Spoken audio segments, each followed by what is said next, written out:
Welcome to the Anchored Podcast. Have you ever wondered how to stay grounded in your faith amid heartache, confusion, and a seemingly mass exodus of people leaving the faith? My name is Roseanne Dawes. And I'm Stephanie Frankham. And we've discovered that being anchored in Jesus Christ is the key to navigating these rough waters. Join us as we explore how their faith and covenants have helped each of our guests navigate the storms of life.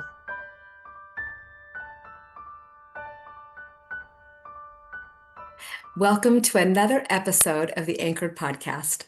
And today our guest is Blake Harrison. Blake used to live across the street from me, but prior to that, we had seen him on the ins and out of his growing up experience and have just loved him from the beginning, coming and speaking to the youth and coming and speaking probably when you came back from your mission even, and just watching the amazing man that he has become. He also is a phenomenal photographer. I don't even know if you're doing that anymore, but I'm still mourning that you don't. Anyway, fantastic that way. And we love their family. There have been so many times that I just wish that they were back closer because they moved away. But anyway, so excited to introduce you to Blake. Blake, will you tell us just a little bit about yourself before we get started? Yeah, I would love to. And thank you so much for the opportunity to be here with both of you. As this date has been getting closer, I've been thinking about our time across the street from you, Stephanie, and I'm grateful for the chance to have lived so near to you. And I don't know that I've shared this with you, but I wanted to make sure to let you know here that you have been a huge influence on Elizabeth and our family as well. So I'm eternally grateful that we had the chance to meet each other and grow in our relationship by living just across the dirt road from each other. So my name is Blake Harrison. I live right now in Boise, in the Boise, Idaho area, and I'm originally from Malad, which is obviously where Stephanie and I met. If I had to describe myself in a few sentences, I would say that I am a son of God. And I know that is my divine identity. I know that there is a creator who created me and who loves me. And that's first and foremost, I think, in my identity of how I look at myself. I'm also a husband to an amazing woman, Elizabeth. And I hope to share some things today about her because she is a powerhouse of faith. We also have 5 children. So I don't think, at least in our terms, it's not like a massive family, but a lot of people outside of the church or that I associate with in the professional world, they're like, you have 5 kids. And I was like, yeah, we have 5 kids and I love it. We have 3 girls and 2 boys. And being a dad has been something that I've wanted to do for a long time, ever since I was younger. So I'm living, I think some people say they're living the dream sarcastically, but I'm living the dream, truly. I work in the leadership development space. So I lead a team of professional educators that help develop talent across the business landscape. And I get the privilege of specifically working with leaders and helping elevate their abilities, their capacities, their skills, their emotional intelligence, their communicative skill set to help them be better leaders. So that's some of my passion also shared with my career too. So that's a little bit about me. Oh, that's awesome. Thank you so much for that. We're excited for you to share your story. I just know great things are going to happen today. So go ahead. Great. Well, I started pondering back when we set this date, and really the first thing that came to my mind is one of the first experiences or encounters that I had with the Spirit. And ironically, it was in a swather cutting hay in the mountains north of Malad. I had the privilege of working for a rancher. His name was John Whitman, and those were some very formative years in my upbringing. I spent a lot of time working with him, building fences and just doing ranch work and farm work. And I remember one morning, I was probably 16 years old, and we had gotten up early, and I was cutting hay in this field in Daniels, Idaho. And it was this big rolling hill, and there's kind of like this dip where it would go down, and then it would come up to the crest of this hill, and then it would plateau for a little bit, and then I would turn around and come back the other way. And I had my iPod connected to the audio system, and it was a newer swather, so it had an audio jack, and I was so excited about that. And it was just playing random songs that were on this iPod, and I had thousands of songs on there. And it was right before sunrise, and I wasn't pondering it. I hadn't been praying for anything. And then the song comes on, and it was a musical rendition of Joseph Smith's First Prayer. And right as that song started, I'd heard that song many times, and so I knew the lyrics and I was thinking about them in my mind.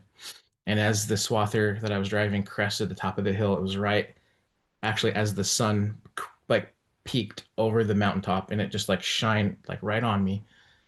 And it was like the only way I can describe it is it was like somebody took the top of that swather, like opened it like a lid and just dumped in like the whole volume of the cab of the swather with the spirit. And that was a witness, like an undeniable witness to me that Joseph did see what he said that he saw and that he was called to be a prophet to restore the gospel. And that's a spiritual underpinning moment in my testimony of knowing, because I had not recently been praying for a witness for that, but I had prayed many times over the years of being a youth, like, help me to know, help me to have a testimony, because I heard so many people testify in fast and testimony meeting that they prayed and they had this overwhelming feeling. And I never got that. Like, I never got this overwhelming feeling, or I would read in the scriptures about a burning in the bosom. That was kind of confusing to me, and I was trying to navigate that.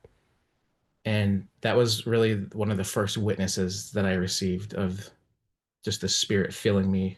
It I wouldn't say that it was overwhelming either, or that it was a burning in the bosom, but it was like I was filled with light and truth, this undeniable knowing that the thoughts in my head and like this environmental experience with the spirit, like it all combined together for this undeniable witness.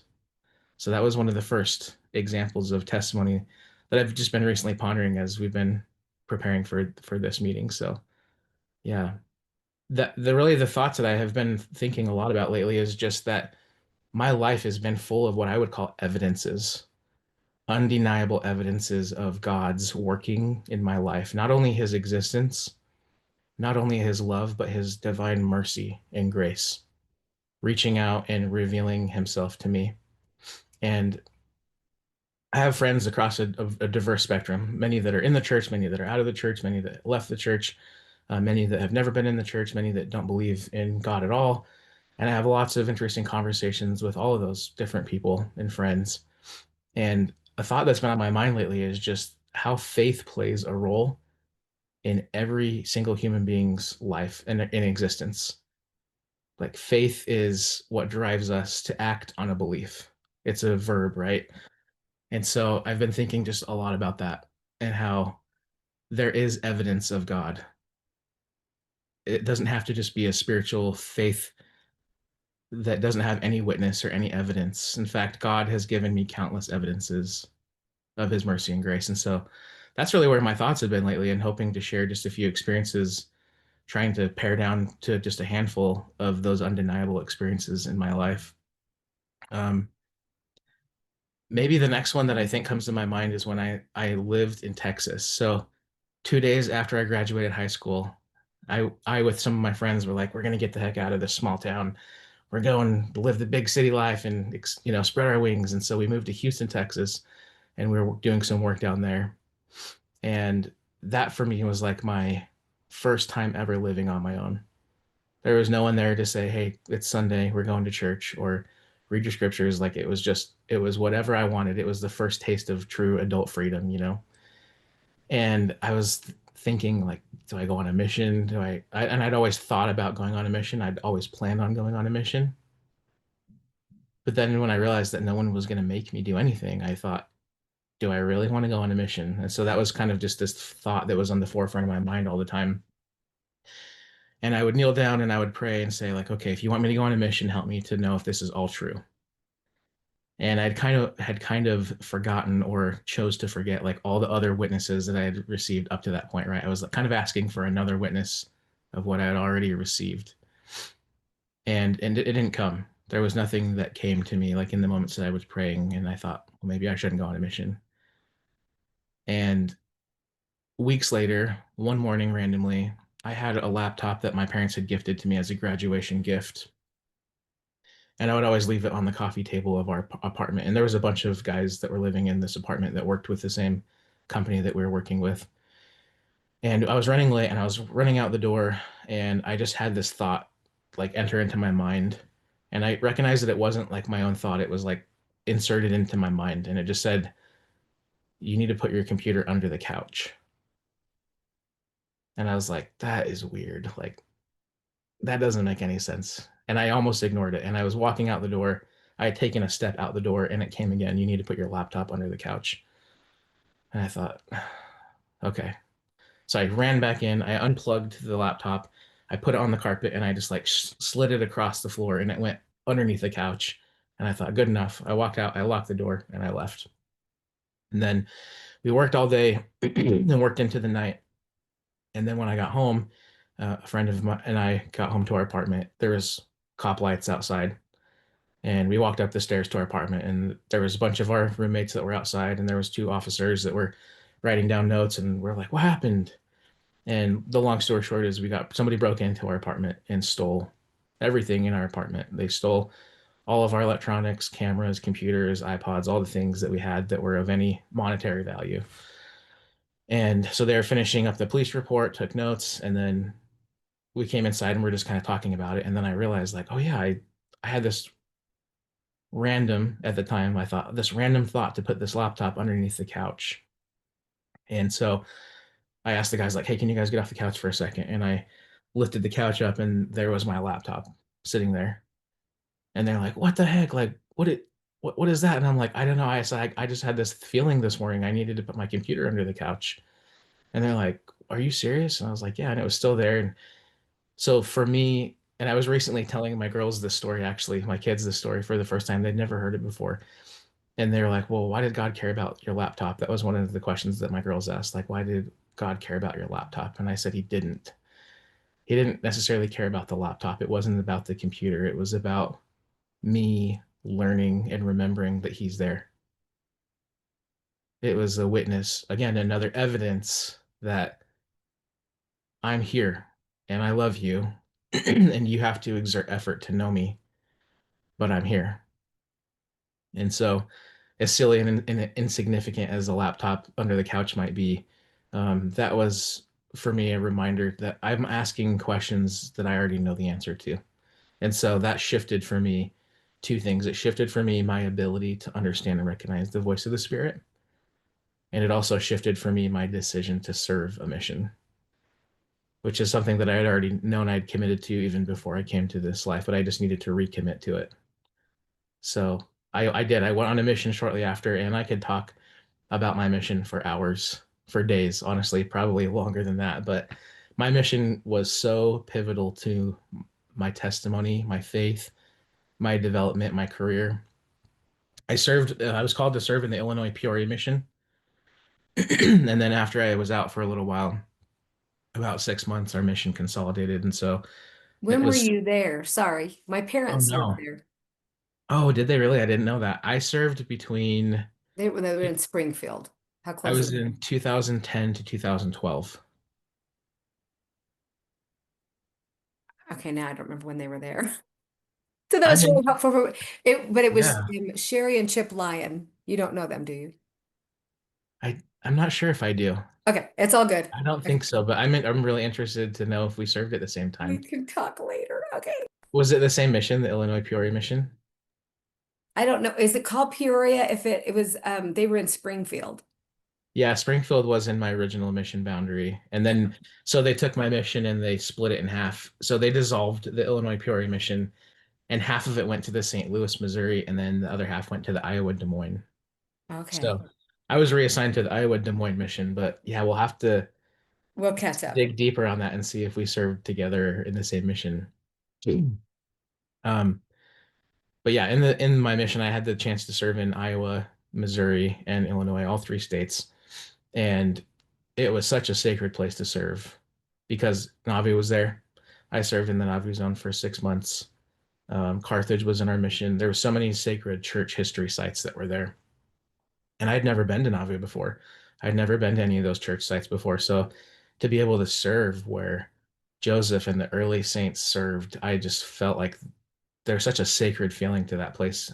I'm sure both of you have been there before, but just coming around the corner and seeing the Nauvoo temple and just being in Nauvoo, there's just like this amped up spiritual energy there. I believe from My personal belief is it's just from the faith of all the saints and their sacrifice and the foundation of our faith that they laid there. But um, yeah, so many sacred moments and experiences on my mission that I don't think we have time to share today. But I just wanted to talk a little bit about some of the biggest things that I took from my mission. And the first was countless, and when I say countless, I mean countless evidences and miracles of his love, his existence, his presence, his mercy and grace for me, for the people that we were serving. So many of those experiences. Also, learning the language of the Spirit was one of the biggest things I took from my mission. Learning how the Spirit speaks to me, and it's not the same. I always call it the language of the Spirit because it is truly a language. And it's not always the same exact manner and fashion, and there's different ways, but my mission really refined for me my connection to the Spirit and really clarifying and discerning when and what he says to me. Can you teach us just a little bit about that? What does that look like, the Yeah. language of the Spirit? Yeah. Well, when I think about learning any language, and and to be honest, I only speak English. I've always wanted to learn Samoan or Spanish or other languages that I feel passionate or interested about. But I think just like learning any language, it takes a lot of practice. It takes a lot of study. It takes a lot of listening. For a brief period in my mission, I was reassigned. I was called English speaking, but I served in an area where there was a high population of Marshallese people, amazing people. And my mission president granted temporarily for a short period of time my request to become a Marshallese speaking missionary. So I started obtaining materials and started studying Marshallese. And then something happened in the mission and he needed to transfer me to a different area. So he's like, I'm really sorry. I need to move you to a different place. I need you here. And so you're gonna have to like maybe come back. He said, if I can, I'll bring you back to this area before the end of your mission. And it didn't work out that way because the Lord had other plans, which is totally okay. But when I started learning or attempting to learn Marshallese, it took some maybe straining to like listen, to hear, like how are the words rolling off their tongue? What are they saying? What are their facial expressions? And how does that all tie together with what they're communicating? And so I think to answer your question, it takes almost a straining to listen. Like you have to make yourself pause and find a stillness in your heart so that you can hear him because the scriptures teach us that Heavenly Father's voice isn't in the thunder, right? It's not a loud and boisterous voice. It's quiet and powerful and still. And so I think just like learning any language, it takes a lot of practice. It takes a lot of seeking to listen to him. And I would say it takes faith. It takes faith to act on something like, and I think a question that a lot of people struggle with is that my own thought? Is it the spirit? Like, and trying to discern which is which, right? And I've heard some people say, and I don't necessarily think it's wrong, but I've heard some people say, well, if it's good, then it's from God. And I don't completely agree with that because I think we are good. And so we can produce good fruits and good thoughts of our own accord as well. And I think that it is a good practice that if it is a good thought, I don't think you can go wrong moving into faith on that thought. But I don't necessarily think that every good thought we have is from the Spirit. So I don't know if I'm being clear or not, but it's a language. It takes faith to hear something and say, okay, is this good? It is. I'm going to act on it. And that's where faith comes into play because we act on that belief and we have hope or trust that it is from the Spirit, right? And so we move into it. Um, actually, I, as we're talking through this, I remember a time when I was in a little town called Kirksville, Missouri, and my companion and I were walking, and it was so hot. It was so hot there. It was usually around 100, 105 degrees with almost 100% humidity. So we would actually go back to our apartment at lunch and eat lunch, and then we would change into fresh clothes because we were sweating so much that we were so soaking wet. So we were on our way back from lunch, and I remember we were both just like excited to get into some shade and air conditioning and eat some lunch and change our clothes. And my companion was in front of me, and I saw him look at this house to the left, and then he looked ahead and then just kept walking, and I was following him. And then when I crossed the same threshold of where he was walking on the sidewalk, it was like this insert of information that wasn't from myself, and it said, "You need to knock on the house." So I said, "Hey, Elder, hang on a second." And he's like, turns around. I said, We need to knock on this house." So we walked up the steps and we knocked on the door. And while we were waiting for someone to come, he said, I think I had an impression to knock on that house too, but I wasn't sure if it was from myself or not. And so I don't share that to say like, oh, I was so much better at listening to the spirit, but like that was a teaching moment for me too. That like, okay, he had the same impression, so that was the spirit speaking to me. So I think it just takes a lot of practice, a lot of listening, and a lot of faith. But hopefully that is a sufficient answer to your question, Stephanie.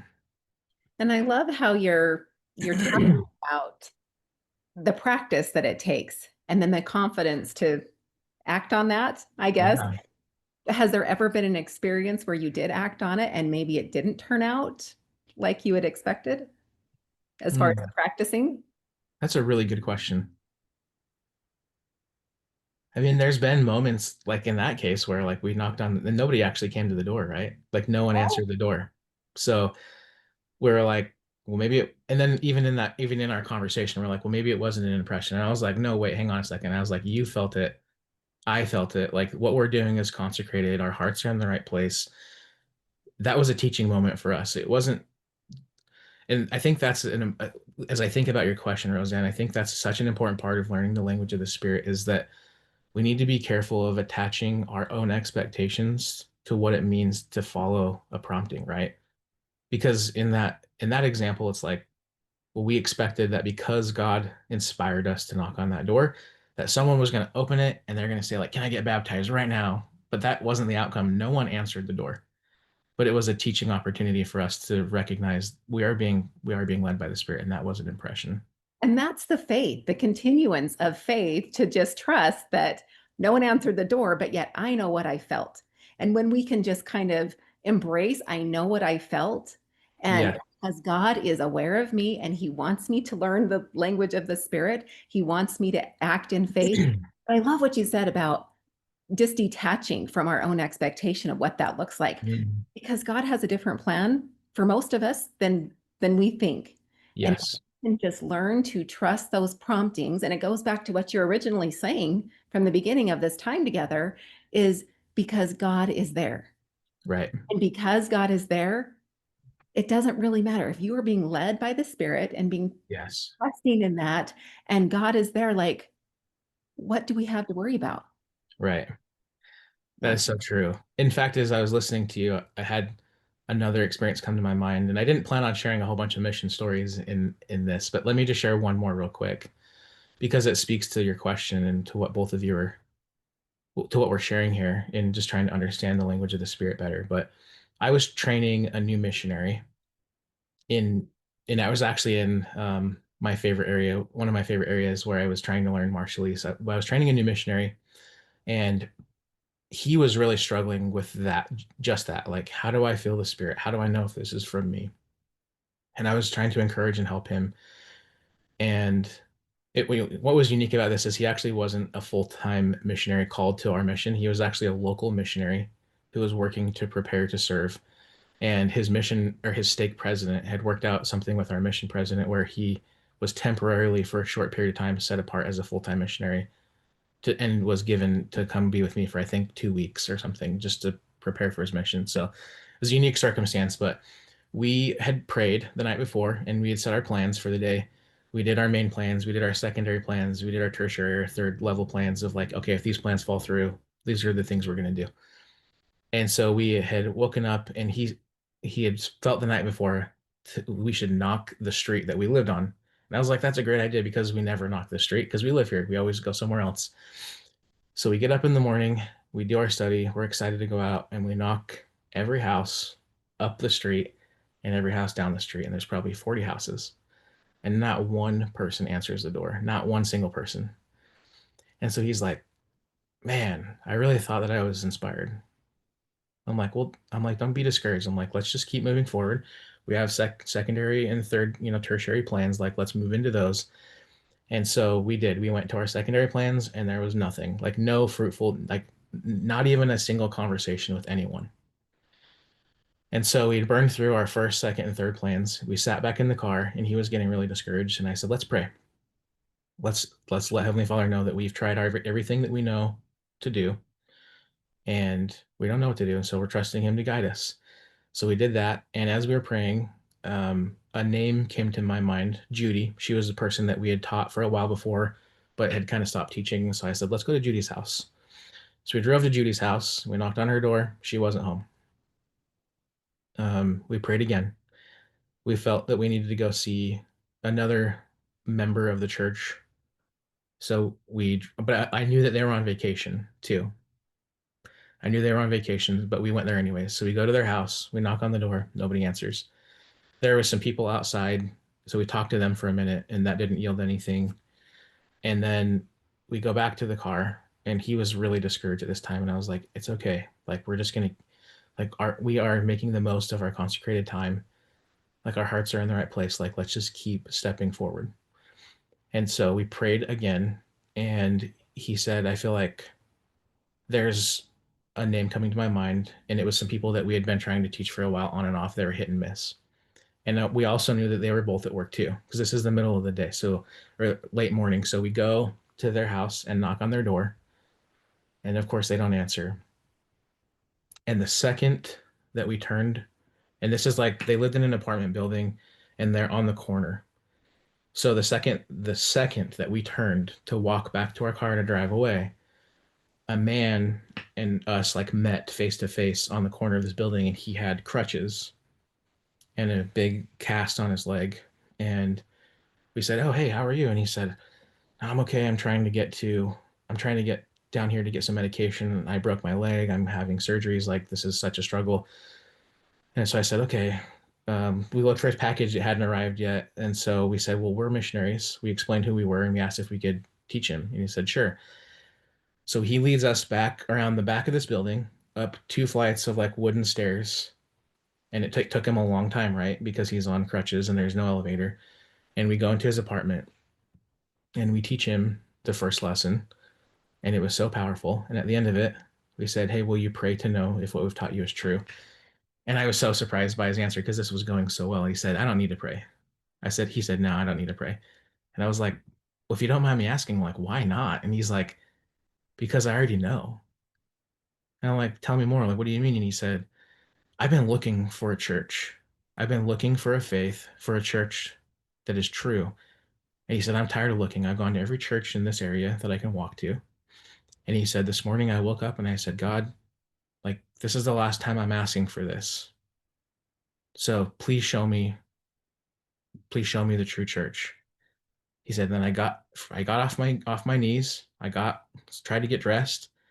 I tried to get my crutches. I tried to get like, and so all this time while we were being led to knock the street or to go see Judy or to go see these people, and there was yielding no fruit, right?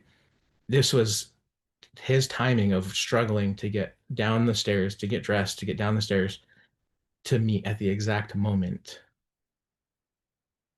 And so he said, "I don't need to pray because I already know it's true. God led you to me."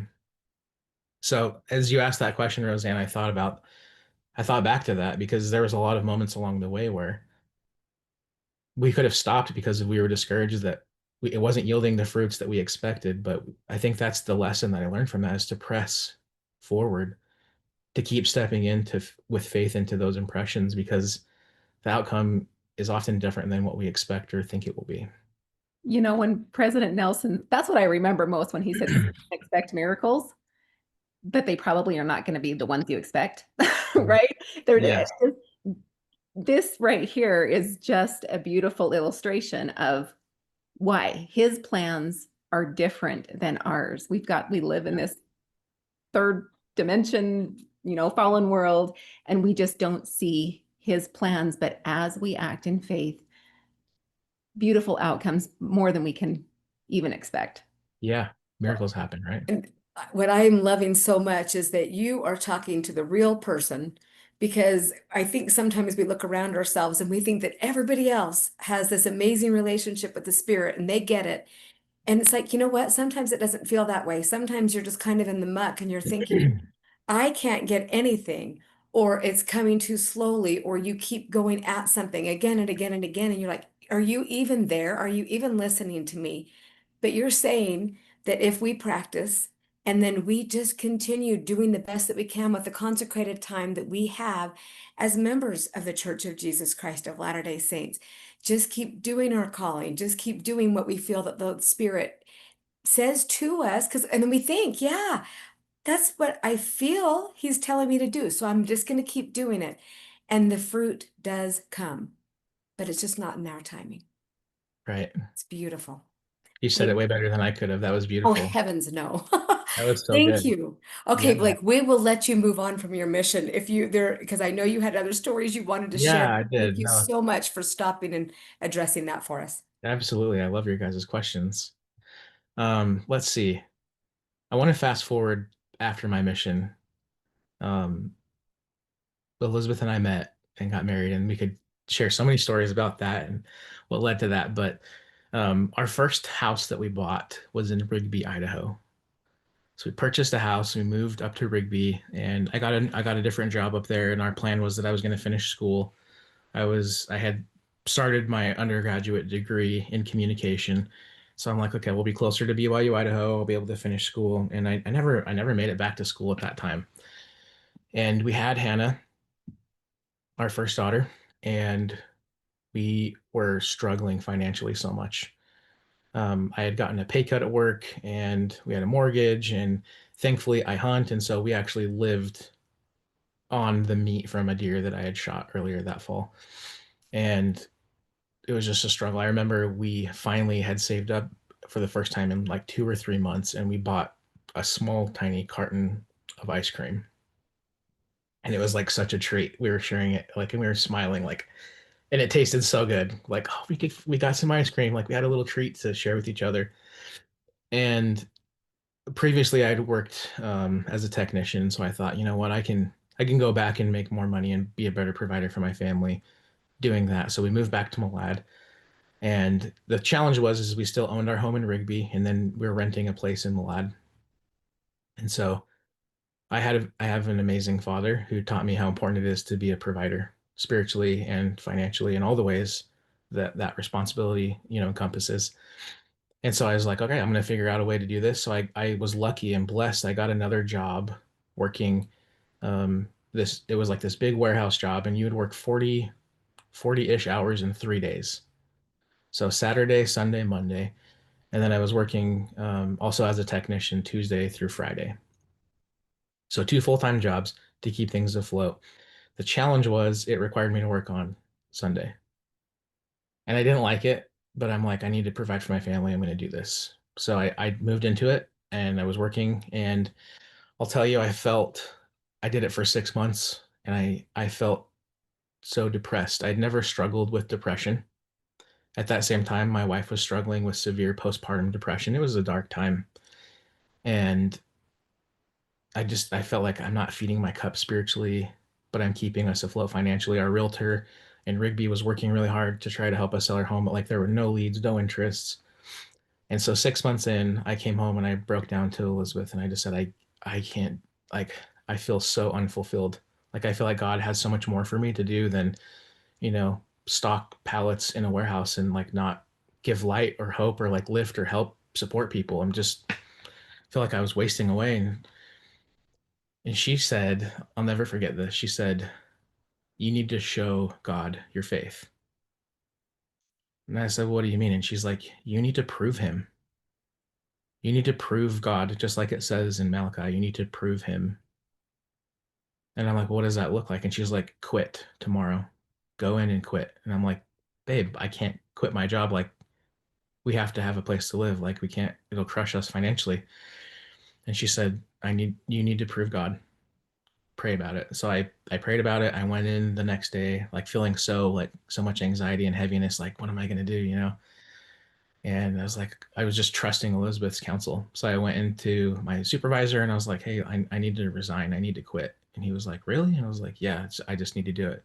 And there's a lot of people that really wanted that job because it was 3 days and, you could pack up full-time hours into 3 days. So he's like, do you want to work your 40 or your 2 weeks? And I said, I will if you need me to. And he's like, we don't need you to. So I'm like, okay, then I'll be done today. So he's like, sign this paper. And I did. I walked out the front doors, and the moment I walked out the front doors, I felt this heaviness that I had felt for 6 months building gone. It was gone. And an immediate confirmation of peace, like that was the right choice. You proved me. Now I'll prove you. And I got in my car and I called Elizabeth. I broke down crying. I got in the car. I called Elizabeth. I said, I did it. I quit.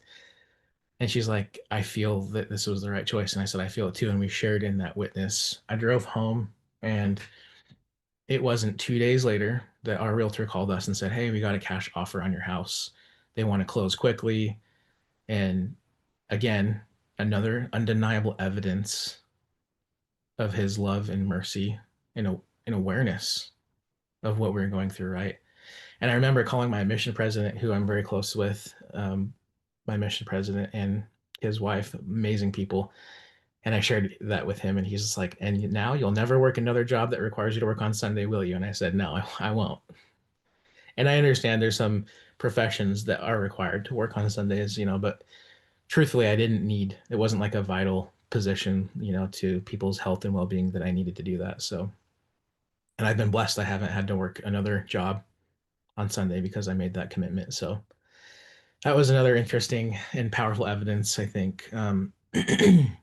There's one more that I wanted to make sure that I shared in our time together.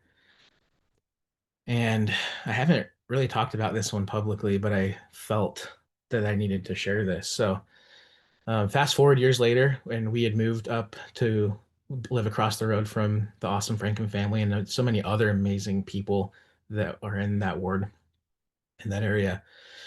And I lost my job. And I take being a husband and a father and a provider very seriously.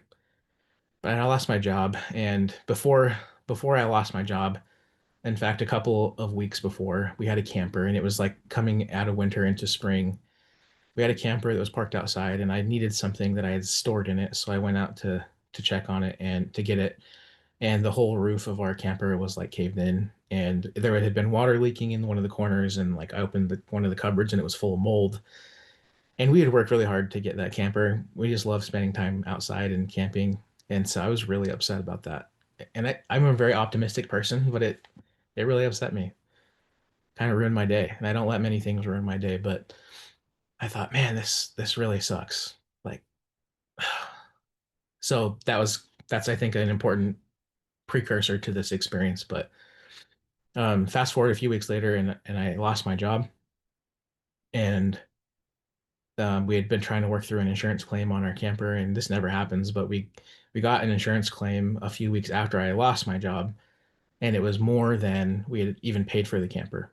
So they had given us way more back than we even paid for it. So that was a tender mercy, or an evidence, right off the bat. But little did I know, as we began that whole journey, that it would be a 7 month period. We would be unemployed for 7 months. And I think there's significance in seven. Obviously, in scriptures, it's a number that the Lord uses a lot. And during that time, I was reading a lot of Lehi and his family's journeys, and there's a number seven attached to the time that they spent journeying in the wilderness too, which is significant too.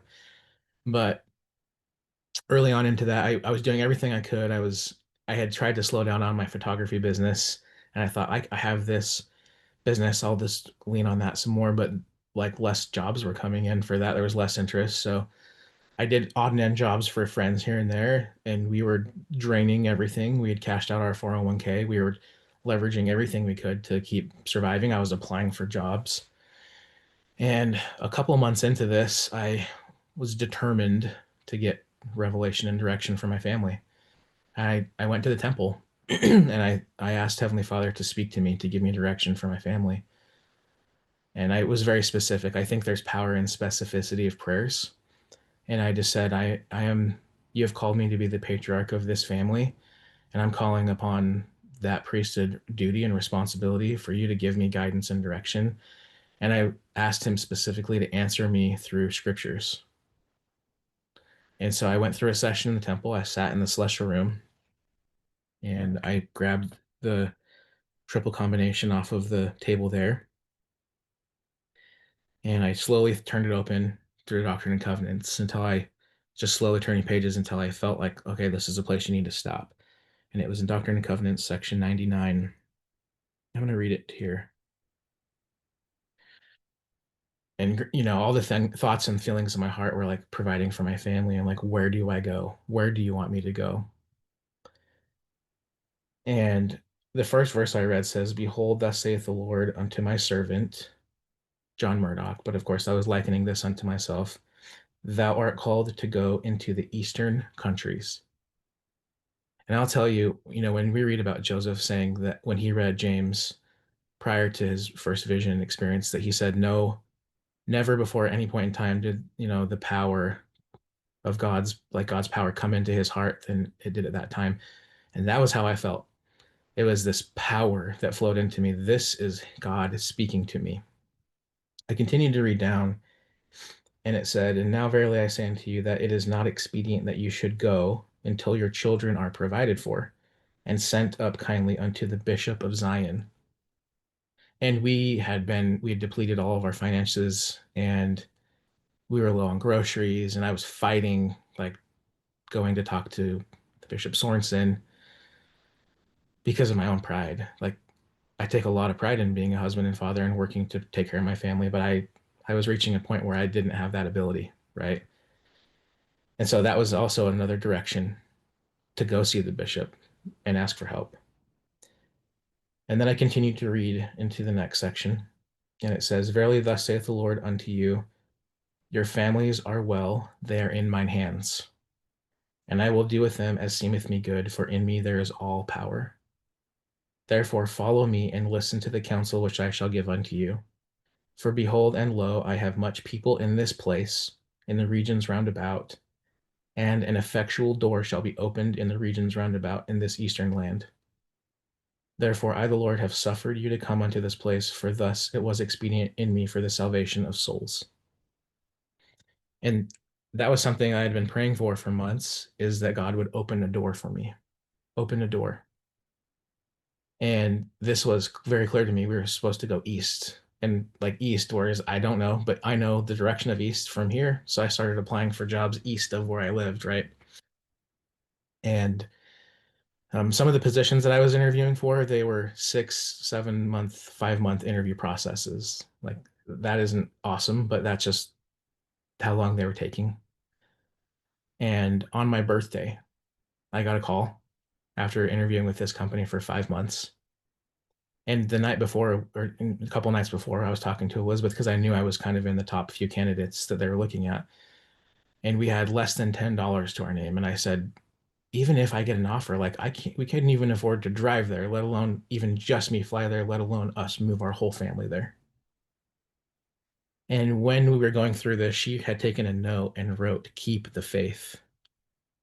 I still have it actually on the bookshelf right behind me in my office here, but she put it on the door so that every day when I'd walk out the door, it was a reminder to keep the faith. And so she said, we just have to keep the faith. Like, if this is what God wants for us, then he'll make it happen. And so I got that call on my birthday, and it was an amazing company with an amazing team, one of the best leaders I've ever worked for. And she said, "We're so excited to extend an offer to you. We are so excited for you to join our leadership team," and outlined the details of the offer. And then I was excited, but then I had this thought in my mind of like, how are we going to get there? Like, how? And then she said, "This position and offer also comes with a comprehensive relocation package. And within a few days of signing this offer, we're going to wire transfer you of a very large sum of money." And it didn't stop there. And she said, "We're also going to send a professional moving company. They're going to come to your house. They're going to come in your house. They're going to pack your things. You don't even need to pack it. They're going to box it up carefully, load it onto a truck. They're going to drive it across the country. They're going to unload it and unpack it in your new house. We'll also, if you would like to drive one of your vehicles out and you have more than one vehicle, we'll also haul your other vehicle out here, all included. And then after you've been here for 2 weeks and started, we'll send you another sum of money." And this was our Red Sea moment. That's what Elizabeth and I call it. It was our Red Sea moment. As sad as we were to leave that place, because I loved living there. My family has been in that town for 6 generations. I didn't want to leave. but God wanted us to leave, and it was time for us to do that. And he parted the sea, and we made our way east on dry ground. And ironically, where we landed, we lived 10 minutes away from the last apartment that I lived in as a missionary. We moved back to my mission. So it was, yeah, that was something that I knew I needed to share today, but that was our Red Sea moment. And there was even more details that I didn't share, but that was another massive evidence of God's existence, mercy, grace, and love, and also his divine plan for us in providing a way for us to escape. That is so beautiful.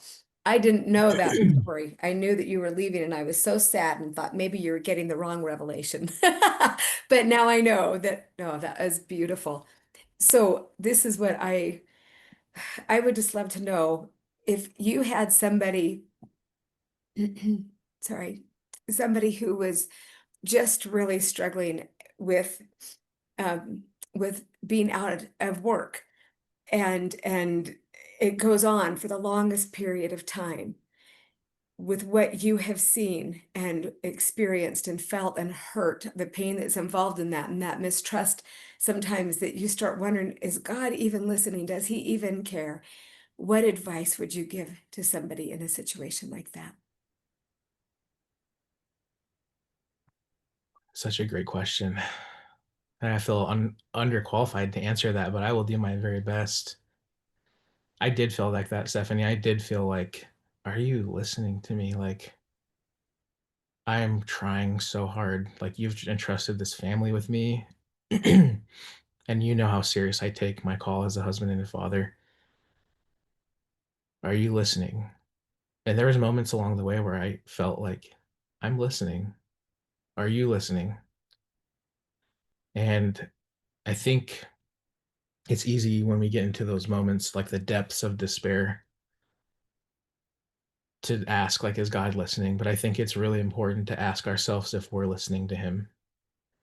And I think there's also a huge element of surrender in that too, because it took a total surrender. Like I honestly did not want to move. I loved my mission area, but I love where I live. I love where I grew up. I didn't want to leave. And I think it goes back to what we talked about earlier. Like we have to work through an act of faith to separate our own expectations from what God really wants, to truly surrender. Like what, not only what do you want me to learn through this, but also like, what do you want me to do? And it wasn't until I started asking that question that I got that revelation in the temple. Like, what do you want me to do? Where do you want me to go? Also think it goes deeper than that too, because I had felt for a while, working as a technician, an automotive technician, like I was grateful for that skill set and also working in that warehouse. But I had this feeling like I know God has more for me to do. And I'm not saying that I'm so special and I'm more important than anyone. I'm not.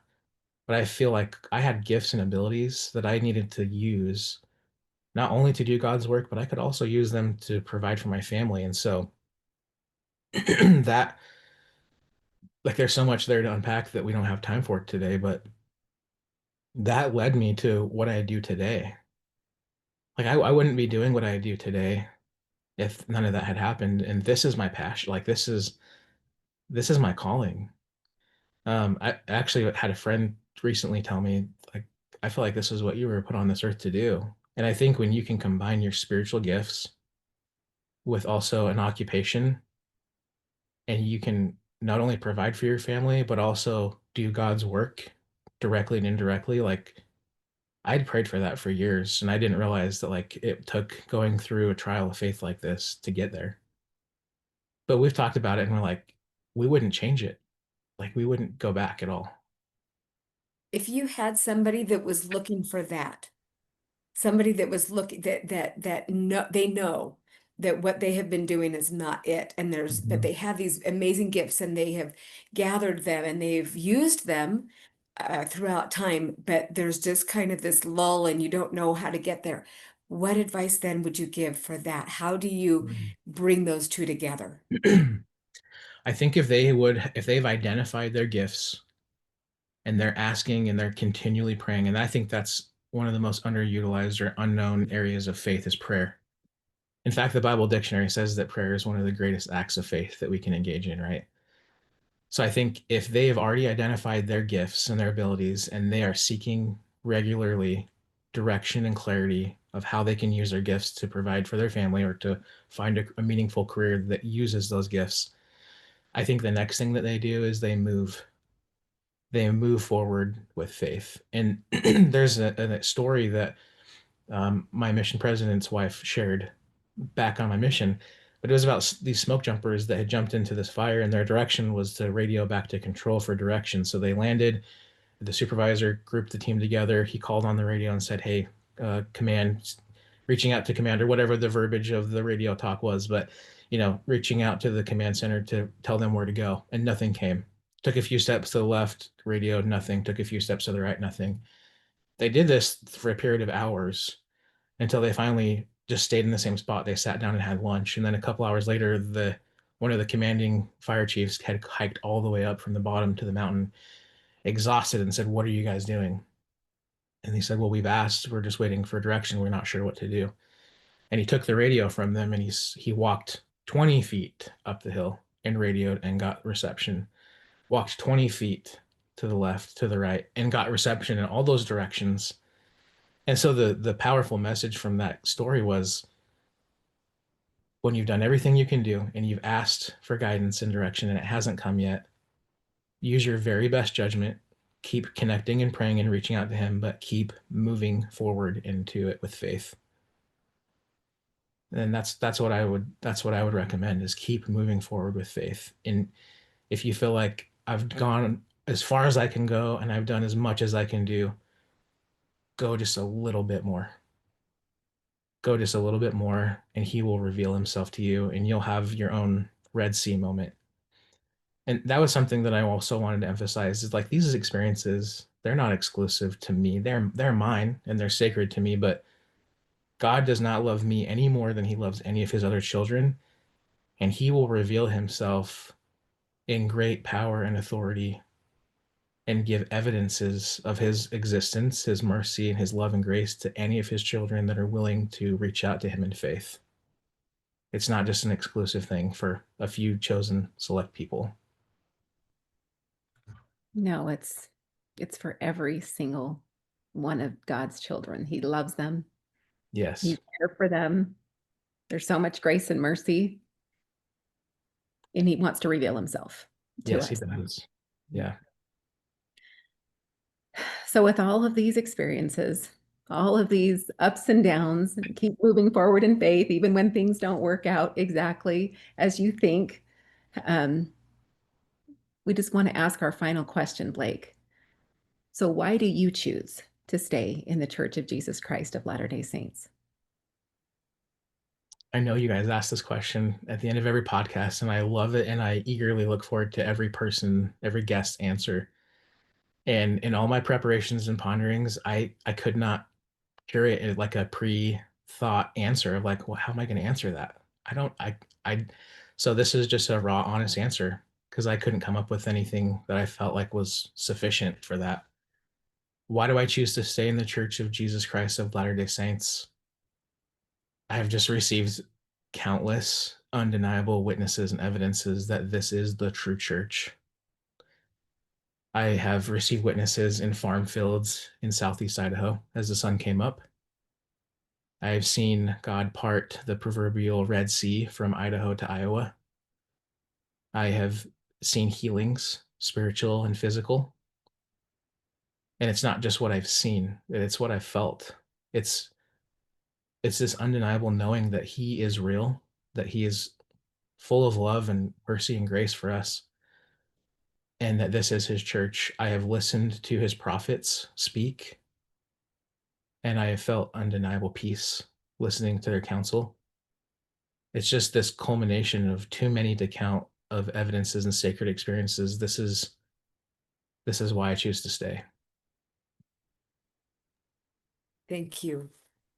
I could seriously sit here and listen for another 3 or 4 hours. I wish that we had that on this episode. You have so much love and so much faith and such a raw and beautiful witness of our Savior. Thank you for sharing with us today. We have loved having you on the podcast. Thank you guys. I've loved being with you. I appreciate both of you and the work that you're doing. This Anchored podcast is such a powerful way for us to all to stay anchored to Him. And it's very meaningful to share this time with you both. Thank you so much. And thank you to our listeners who have taken the time today to listen to Blake's stories and of evidences that God is real and He's merciful and He's there and He wants to reveal Himself to us. If you have a story where you've seen evidence of our Heavenly Father in Jesus Christ in your life, we would love for you to reach out to us at anchoredpodcast.net. We would love to have you on our show to share the goodness. Until next time.